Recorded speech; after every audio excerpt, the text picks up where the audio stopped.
문형진 총기 무장 축복식, 한학자 총재가 주범이다.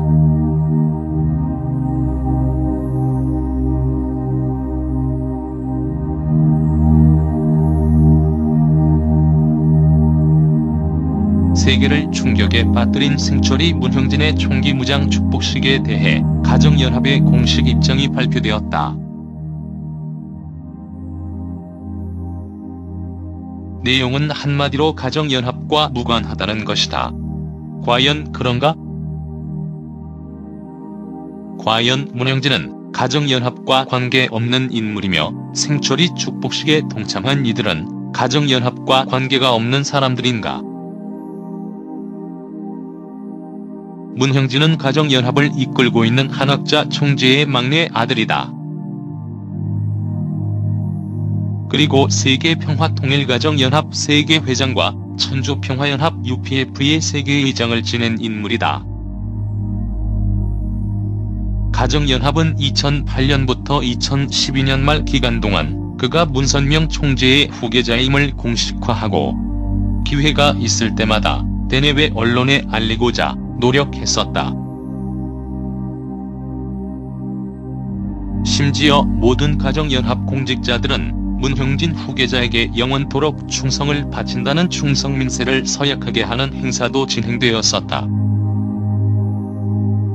당시 가정연합 한국회장이었던 황선조 현 선문대 총장은 충성민세문에 서명을 해야 했고, 모든 교회 공직자들은 빠짐없이 협회 간부들이 지켜보는 앞에서 충성민세 동영상을 촬영당했다. 후계자로 인정하지 않으면 공직자는 자리에서 물러나야 했고 식구들은 교회를 떠나야 했다. 그런 서슬퍼런 시대는 그렇게 먼 과거가 아니다.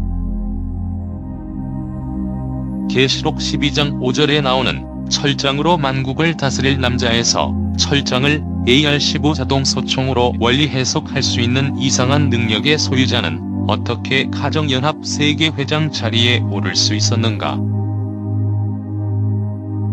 이미 1998년 후계자로 임명되어 별과 없이 통일운동을 성공적으로 이끌던 10살이나 더 많은 자신의 형을 몰아내고 어떻게 그 자리를 차지할 수 있었나?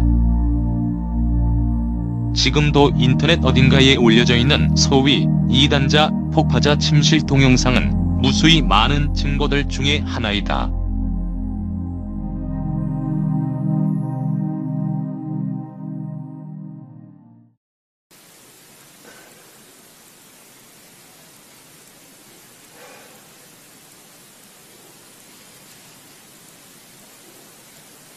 그러니 세계성경공부에서 나가는 공문만 백성들은 믿어라. 이제 안의 성명이 그렇게 되는 거죠. 근데 그 한마디가 중요한 것 같아서요. 충분히 알겠는데요.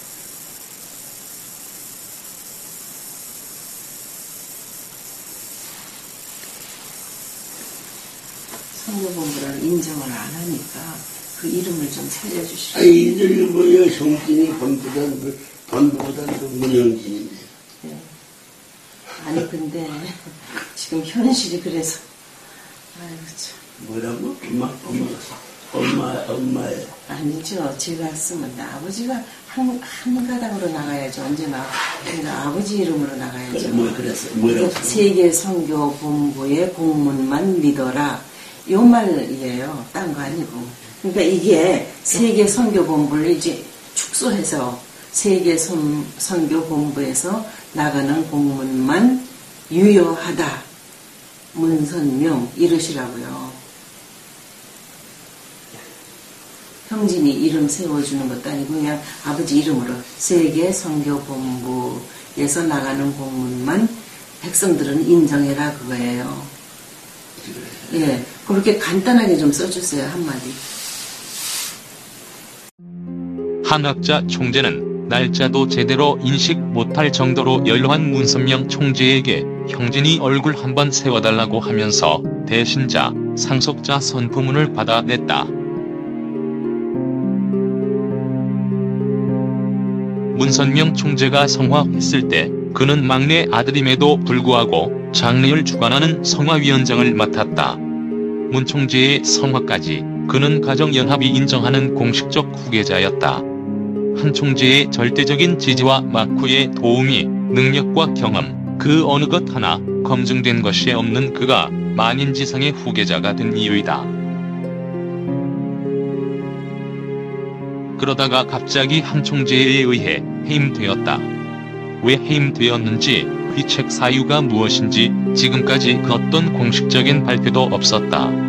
생철이 문형진을 따라가는 식구들의 항변은 문 총재에 의해 후계자로 임명된 사람을 문 총재 사후 한 총재가 해임할 수 있는 권한이 없다는 것이다. 가정연합과 한학자 총재는 문형진과 생철이 사태의 원인이 무엇인지 납득할 수 있도록 밝혀야 한다. 그저 도마뱀 꼬리 자르기처럼 자신들과 관계없다는 식으로 상황을 모면하려고 해서는 하늘의 분노와 심판을 면할 수 없을 것이다. 왜냐하면 생철이 현상은 이제 시작이기 때문이다. 총기를 무장하고 그것이 메시아가 세상을 다스리는 철장이라고 확신한다면 끔찍한 사고는 예정된 것이다. 총기와 총알은 전시용이 아니기 때문이다.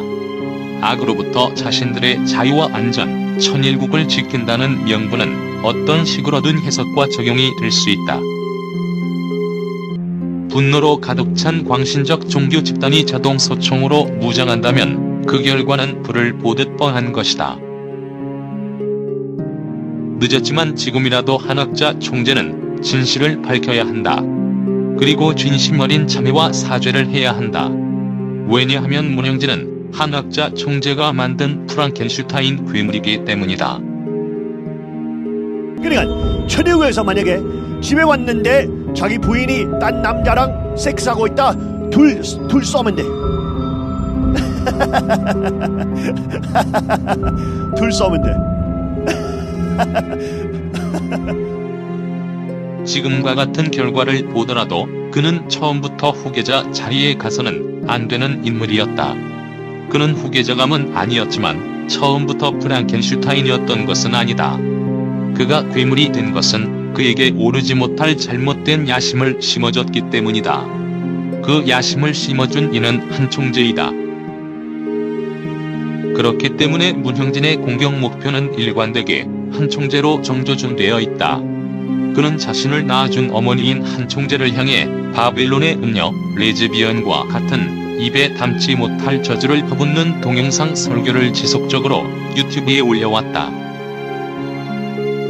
그의 공격은 갈수록 거세졌고 결국은 한 총재로부터 문 총재를 이혼을 시키고 새로운 여인과 영혼 결혼을 시키는 의식까지 거행하기에 이르렀다.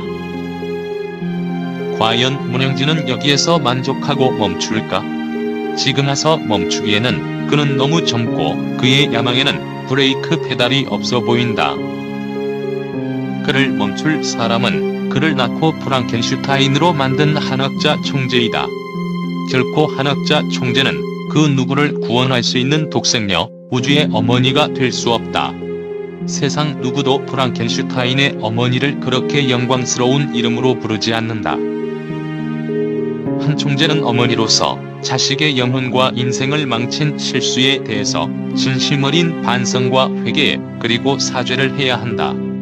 그러지 않으면 그녀는 모정과 천련을 저버리고 권력과 명예만을 쫓는 또 다른 프랑켄슈타인일 뿐이다.